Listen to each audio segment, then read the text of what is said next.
Assalamualaikum warahmatullahi wabarakatuh. Perkenalkan, nama saya Sepia Nantasa. Saya salah satu mahasiswa di kampus Sekolah Tinggi Agama Islam Asyukriya. Alhamdulillah, insya Allah saya akan menjelaskan materi tentang produksi, distribusi, dan konsumsi dalam ekonomi Islam. Sebelumnya, ini adalah salah satu syarat untuk nilai UTS saya untuk bisa mengikuti pembelajaran di mata kuliah ekonomi Islam. Terhormat kepada dosen pengampu kami, yakni Dr. Muhammad Nurul Alim, SE, MEI. Baik, materi yang pertama kita akan membahas tentang apa sih itu produksi. Dalam bahasa Arab yaitu produksi al-intaj dari akar mata nataja, yang berarti mewujudkan atau mengadakan sesuatu atau pelayanan jasa yang jelas dengan menurut adanya bantuan pergabungan unsur-unsur produksi yang terbingkai dalam waktu yang terbatas. Yakni dari produksi ini tersebut berarti menciptakan dan menambah kegunaan sebagai nilai guna suatu barang. Kegunaan suatu barang akan bertambah bila memberikan manfaat baru atau lebih dari semula. Maka secara umumnya produksi ini penciptaan guna yang berarti kemampuan suatu barang atau jasanya itu untuk memuaskan kebutuhan manusiawi tertentu. Nah, dalam produksi ini juga dalam Al-Quran Allah berfirman di surat Al-Hadid ayat 7, A'udzu billahi minasyaitonir rajim. Bismillahirrahmanirrahim. Aminu billahi wa rusulihi wa anfiqu mimma ja'alakum mustakhlafina fihi falladzina amanu minkum wa anfaqu lahum ajrun kabir. Yang artinya, berimanlah kamu kepada Allah dan Rasul-Nya dan infakkanlah di jalan Allah sebagian dari harta yang Dia telah menjadikan kamu sebagai penguasanya menjadi amanah.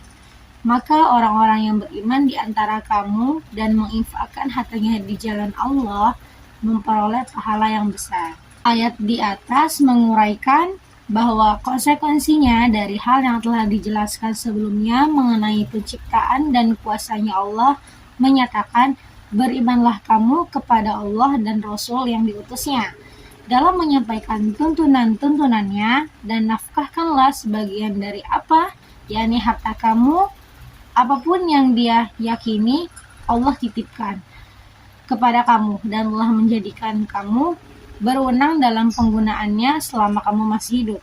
Maka orang-orang yang beriman di antara kamu dan berinfak walau sekedar apapun itu, selama sesuai dengan tuntunan Allah, bagi mereka pahala yang besar. Secara ringkasnya adalah bahwa produksi ini serangkaian kegiatan untuk menghasilkan barang, bukan hanya untuk individu saja, tetapi masyarakat dan makhluknya lain bertujuan menjadikan untuk sebuah kemaslahatan. Rangkaian kegiatan tersebut dilakukan sesuai dengan tuntunan Allah dan Rasul-Nya, dan kebebasan mengelola berbagai elemen dalam produksi ini diberikan kewenangan kepada manusia, namun kepemilikannya tetap dipegang oleh Allah Subhanahu wa Ta'ala. Apabila dikerjakan sesuai dengan tuntunan, maka pahala yang didapat. Selanjutnya, apa sih tujuan dan prinsip dari produksi ini tersebut? Tujuan dari produksi dalam Islam ini adalah untuk menciptakan kemaslahatan yang optimum bagi konsumen atau bagi manusia secara keseluruhan. Dengan maslahat yang optimum ini, maka akan tercapai falah yang merupakan tujuan akhir dari kegiatan ekonomi sekaligus tujuan hidup manusia tidak bisa dilepaskan dari tujuan diciptakan dan dituntunnya manusia ke muka bumi ini, yaitu sebagai khalifah. Maka dalam surat Al-Baqarah ayat 30, A'udzu billahi minasyaitonir rajim. Bismillahirrahmanirrahim. Huwallazi khalaqa lakum ma fil ardi jami'an tsumma istawa ilas samaa'i fasawwahunna sab'a samawat wa huwa bikulli syai'in alim. Artinya, dialah Allah yang menciptakan segala apa yang telah ada di bumi untukmu, kemudian dia menuju ke langit. Lalu dia menyempurnakan menjadi 7 langit dan dia maha mengetahui segala sesuatu. Ayat ini dimulai dengan penyampaian keputusan Allah kepada penyampaian para malaikat tentang rencananya. Menciptakan manusia di bumi, menyampaikan kepada mereka penting, karena malaikat akan dibebani sekian tugas menyangkut manusia yang terdiri dari mencatat amal-amal manusia, ada yang bertugas memeliharanya, ada juga yang membimbingnya, dan sebagainya. Jadi dalam penyampaian itu juga, kelak ketika diketahui manusia akan mengantarkannya bersyukur kepada Allah atas segala anugerah yang telah Allah berikan, yang tersimpul dalam dialog Allah dengan para malaikat, bahwa sesungguhnya aku hendak menjadikan seorang khalifah ini di muka bumi sebagai penyampaian Allah Subhanahu wa Ta'ala. Bagaimana pandangan hadis tentang produksi? Rasulullah Shallallahu Alaihi Wasallam mendorong umat Islam agar rajin bekerja dan untuk mencari ridho atau karunia Allah agar dapat memberi dan berbagi segala nikmat kepada orang lain. Tidak hanya minta, dan agar dapat memenuhi sesuai kebutuhan orang-orang yang menjadi tanggung jawab mereka. Rasulullah Shallallahu Alaihi Wasallam bersabda, Ani Abi Hurairah qala sami'tu Rasulullah Shallallahu Alaihi Wasallam yaqulu an dua ahadukum fayahtiba ala zuhrihi fayatasaddaqa bihi wa yastagniya bihi minan nas khairun lahu min ayyas ala rajulan a'tahu aw manahu dzalik fa innal yadal ulya afdalu minal yadis sufla wa bada biman ta'ul. Riwayat Muslim.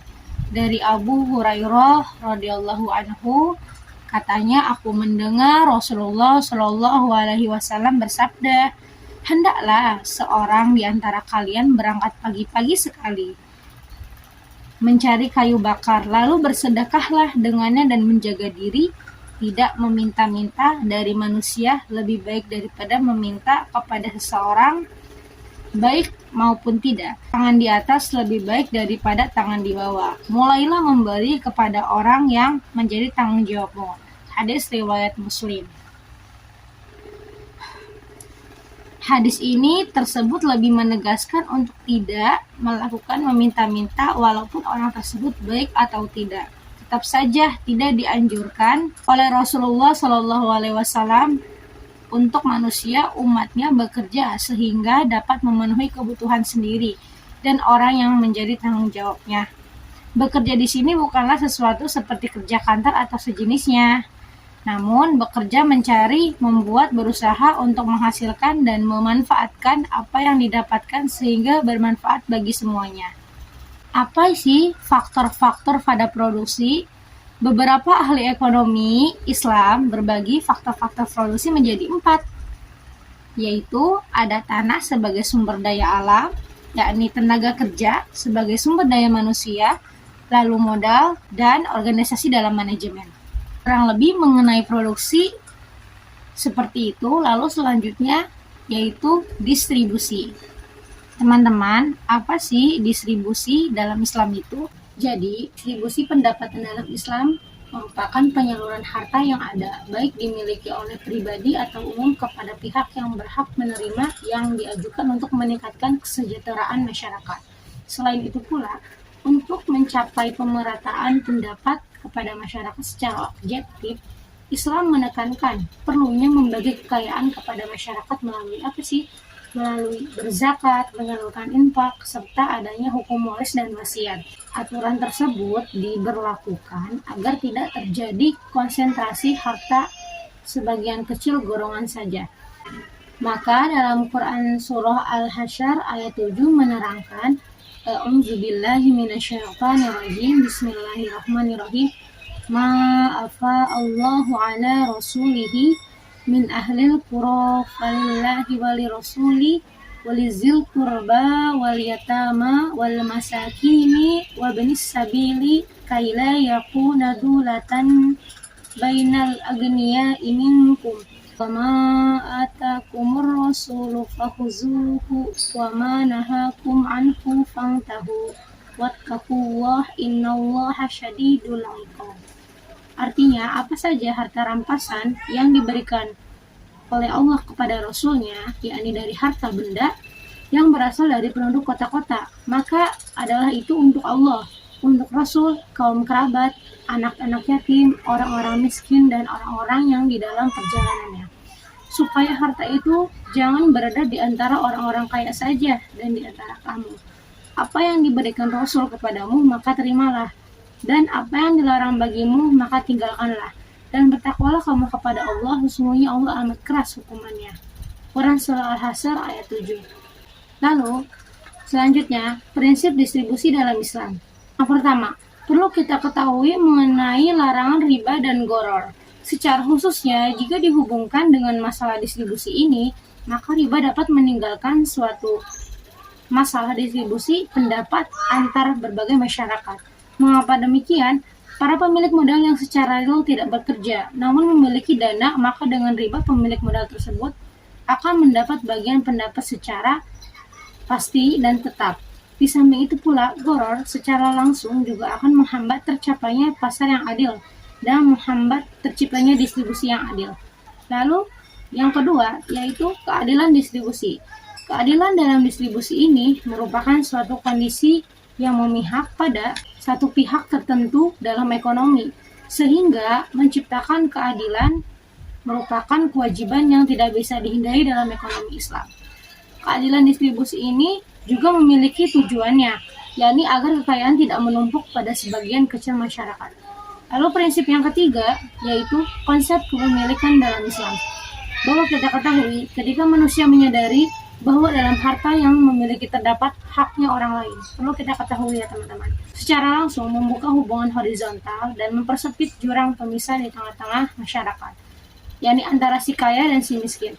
Jadi pada dasarnya pemilik harta ini merupakan titipan Allah, Allah yang punya. Dan manusia memegangnya hanya sebagai amanah dan semua nantinya akan diminta pertanggungjawaban.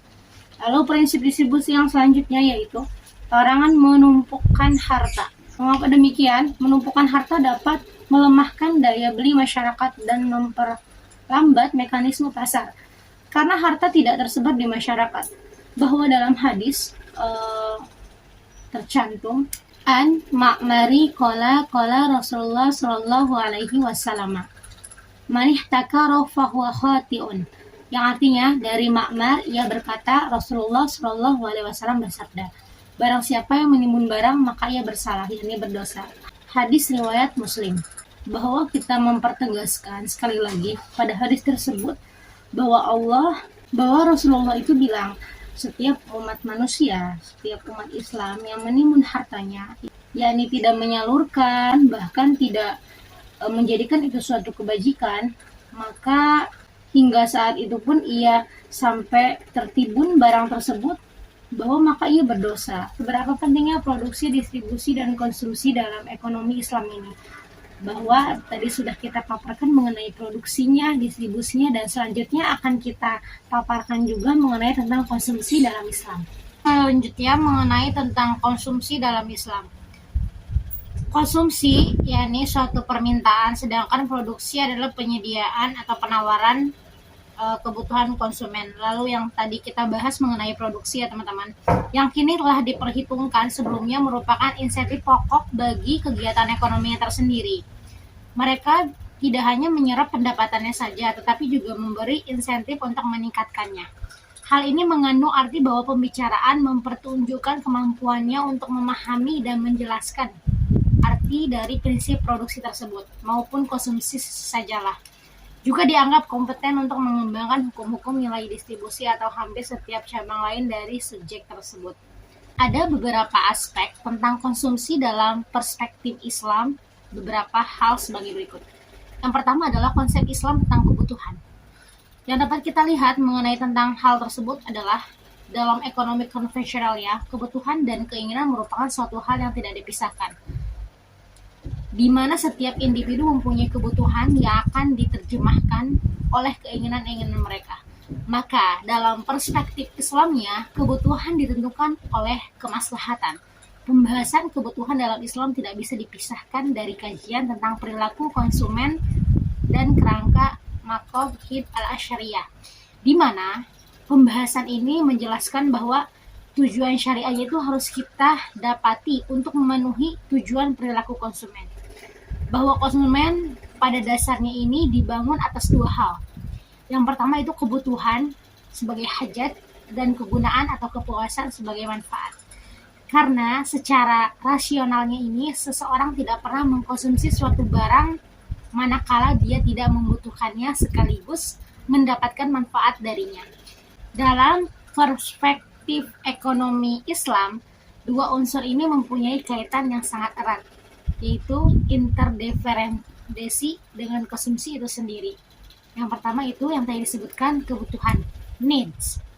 Manusia adalah makhluk yang tersusun dari berbagai unsur, baik badan, hati, ruh, dan akal. Nah, unsur-unsur ini juga mempunyai keterkaitan satu sama lain dengan yang lainnya, teman-teman sekalian ya. Seperti kebutuhan manusia untuk makan pada dasarnya bukanlah kebutuhan perut atau jasmani saja, maka juga akan berdampak pada unsur tubuh yang lainnya seperti ruh, akal, dan hati. Dengan demikian, dapat kita simpulkan bahwa tidak selamanya sesuatu yang dikonsumsi dapat memenuhi kebutuhan secara hakiki dari seluruh unsur tubuh. Lalu yang kedua, yaitu kegunaan atau kepuasannya, yakni manfaat. Konsep manfaat ini sudah tercetak bahkan menyatu dalam konsumsi itu tersendiri. Ekonomi menyebutkannya sebagai perasaan rela yang diterima oleh konsumen ketika mengkonsumsi suatu barang. Nah, dalam hal ini Islam memandang sebuah manfaat sebagaimana dan terwujudnya suatu kemaslahatan. Sedangkan dalam pengertian ekonomi ini juga manfaat yaitu nilai guna tertinggi pada sebuah barang yang dikonsumsi oleh seorang konsumen pada suatu waktu. Bahkan lebih dari itu, barang tersebut mampu memenuhi kebutuhan dasar hidupnya. Lalu yang kedua yaitu urgensi dan tujuan konsumsi dalam Islam. Urgensi konsumsi ini dalam kehidupannya manusia tidak akan mampu untuk menunaikan kewajiban sebagai spiritualnya dan materialnya tanpa terpenuhi kebutuhan primer seperti makanan, tempat tinggal, maupun keamanan. Nah, kebutuhan-kebutuhan tersebut ini merupakan elemen kehidupan manusia. Akan tetapi, persentase kehidupan yang dimiliki manusia sangat beragam, teman-teman sekalian. Terkadang muncul tindakan yang dimiliki manusia menjadikan itu ekstrim dalam mengakses kebutuhan. Lalu, dari urgensi dan tujuan konsumsi dalam Islam ini, yang kedua yaitu tujuan konsumsinya perlu kita ketahui. Yang pertama pastinya kita untuk mengharapkan ridho Allah Subhanahu wa Ta'ala. Lalu yang kedua untuk mewujudkan kerjasama antar anggota dan tersedianya jaminan sosial. Lalu yang ketiga untuk menumbuhkan rasa tanggung jawab individual terhadap kemakmuran diri, keluarga, dan masyarakat sebagai bagian dari aktivitas ekonomi.